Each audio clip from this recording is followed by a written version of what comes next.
Welcome to Penrose Learning, where we make understanding easy. You start by preparing your environment so the browser session is fast and secure. First, install the appropriate extension or code server on the host. This enables editor access remotely. Once done, make sure Node.js or the server package meets minimum requirements and configure a listening port. Next, set up SSH keys or credentials for passwordless login and adjust your firewall to permit that port. These steps let you connect without repeated friction and reduce latency when editing files.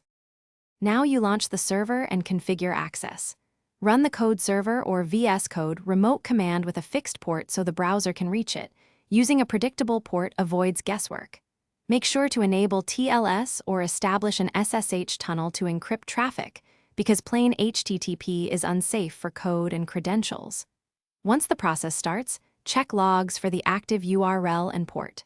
Finally, confirm the server report's ready so you can open the editor in your browser without interruptions.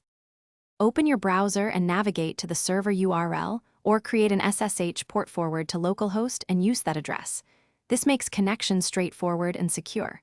You will sign in if authentication is required, then load your workspace and any extensions you need for editing. Once working, save settings and test file operations. If something fails, check server logs, confirm the port is open, verify firewall rules and TLS certificates, and retry the SSH tunnel. These fixes resolve most connection problems quickly. Thanks for watching. If this was helpful, leave a like and consider subscribing. See you next time.